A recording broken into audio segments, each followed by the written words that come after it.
Alright, so in that bell ringer, the very first thing we wanted to do was factor out that 4. That left you with x squared plus 5x minus 3. So then you set up your magic x and you have negative 3 on top, positive 5 on bottom. And when you have a negative 3, there are no numbers that multiply to negative 3 and add to 5. Because the only numbers that multiply to 3 are 3 and 1. 3 and 1 will never add to 5. So we stop at 4x squared plus 5x minus 3.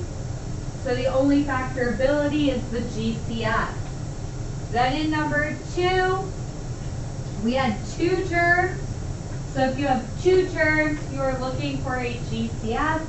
Our GCF was 3x. And then that left behind 3x minus 7. So what we're going to do today is look at problems, and we are going to now solve them. So we're going to take factoring one step further. So these are expressions because they have no equal signs. So everything we've been doing up to this point have been expressions. They've had no equal signs. So what we're going to do now is tack on an equal. We're going to make this solving instead of just factoring. So we're going to solve quadratic equations by factoring. In order to do that, you will hear me reference the zero product property. The zero product property says that if you have two things multiplied together and they equal 0, that one of those two things, or both of those, must be equal to 0. So if you have 8x equals 0, then x must be 0.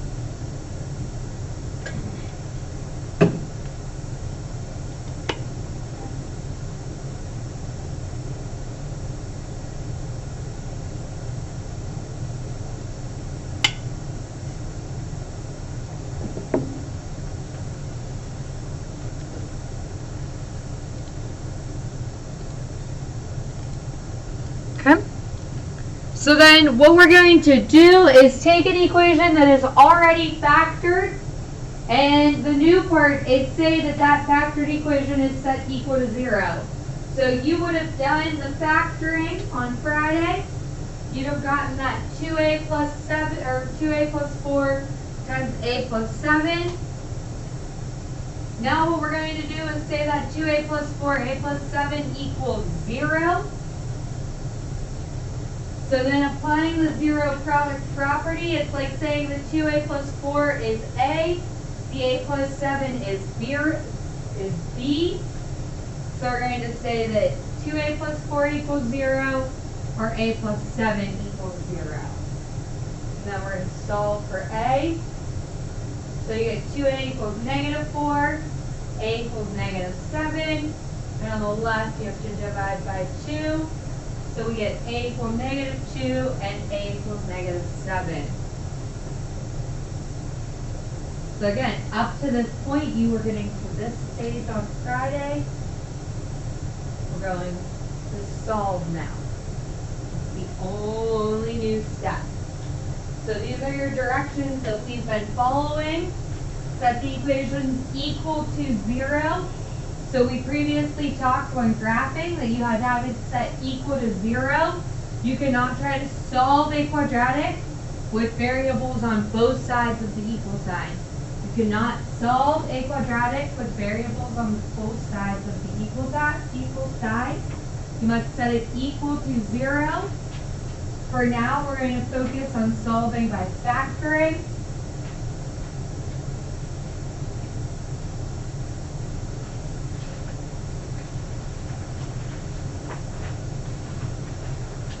So taking 3x squared minus x equals 10. The first step we just talked about, set it equal to 0. So step 1 is set the equation equal to 0. I'm going to do that by subtracting 10. So that gives me 3x squared minus x minus 10. Next, I'm going to do my magic x. So 3 times negative 10 is negative 30. Two numbers that multiply to negative 30 and add to negative 1.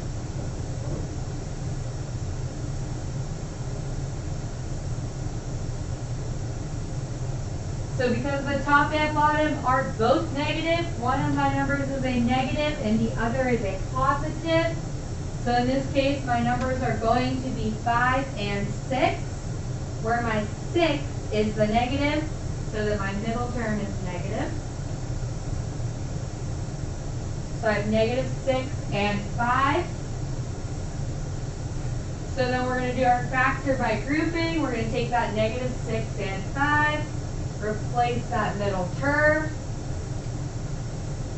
So I have 3x squared minus 6x plus 5x minus 10. Grouping the first two and the last two. Then taking out my GCF. I have 3x times x minus 2 plus 5 times x minus 2. So I get 3x plus 5, x minus 2. Every step of the way, I have to have equals 0. Every step of the way, it is equal to 0. So again, once you set it equal to 0, every line is equal to 0.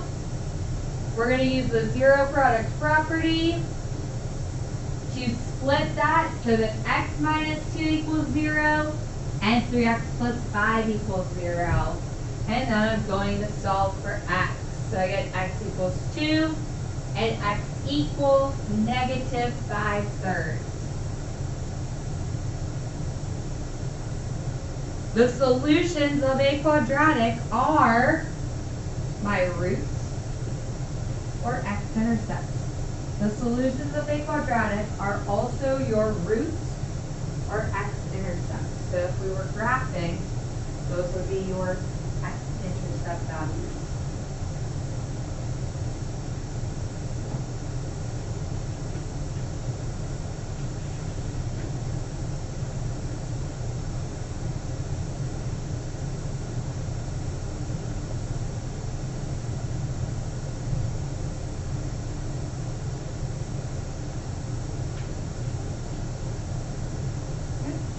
So then in that next example, you want to get that set equal to 0. So you're going to move that negative 6x, and you want to put that negative 6x in the middle. So you need to put it in the middle.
Your magic x. What's nice about this one is that my first term is a 1 and my bottom term is at negative 6. So when I set up my factor by grouping, I don't actually have to group since the a value is equal to 1. So this goes back to easier factoring problems. When my a value is equal to 1, whatever these two numbers here are the numbers that go in my parentheses.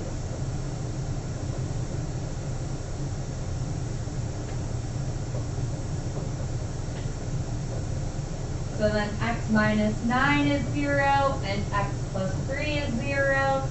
So x equals 9, and x equals negative 3.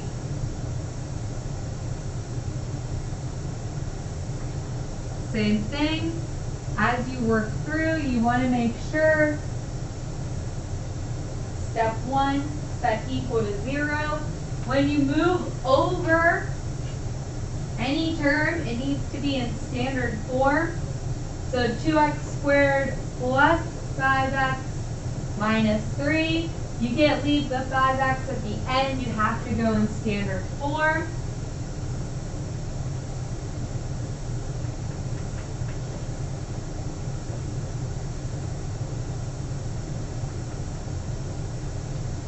So you get 2 times negative 3, which is negative 6. Your middle term is a positive 5. So you need two numbers that multiply to negative 6 and add to positive 5. So everybody's initial thoughts are 2 and 3, but that won't work because they won't be 5. So we need to use 6 and 1. If you have one negative and one positive, when you do your factor by grouping, I always suggest writing the negative term first so you don't have to GCF out a negative number.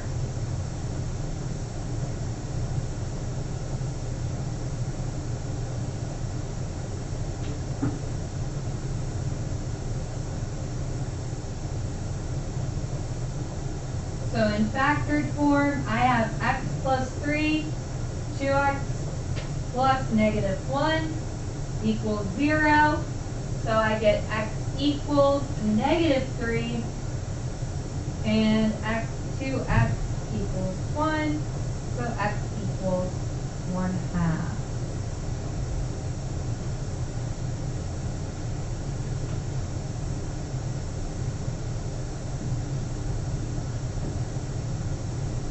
For whatever reason, this one is like always the trick question on our test, but it is just like the warm-up. You have 2 terms. So if you have 2 terms, your goal is to take out a GCF. You are not going to have a factors of binomials because you do not have enough terms that have coefficients or non-coefficients with this problem. So if we can't factor like we did in the previous 3 examples, we're going to look for a GCF.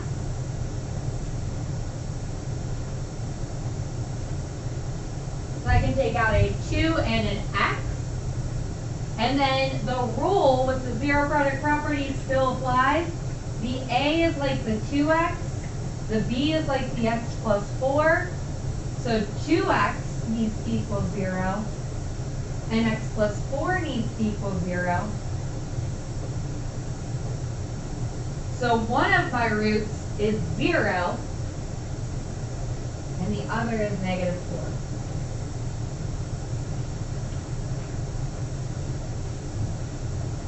What case would cause me to only get one answer when I'm solving by factoring? What special case would cause me to get one answer? Yeah. Yeah. Okay, so when the vertex is on the x-axis, I'm going to get one answer. In factored form, this is going to be a special formula we talked about last week. When would this occur if you think about factors? It's a special type of quadratic that will only always give one answer.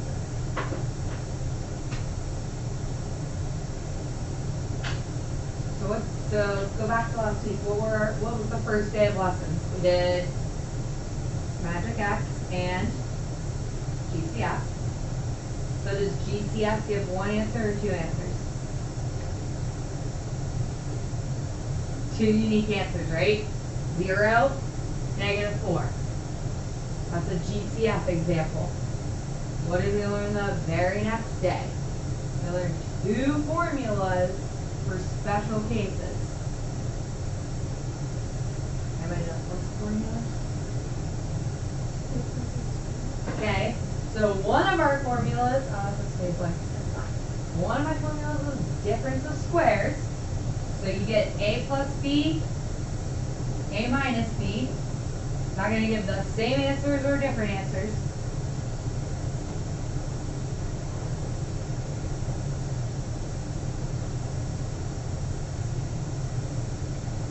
Different. What's the second formula we learned that day?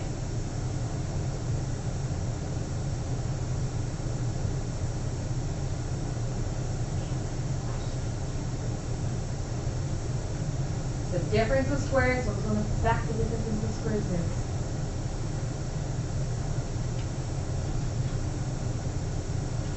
I don't know what it's called, but it's only like a square.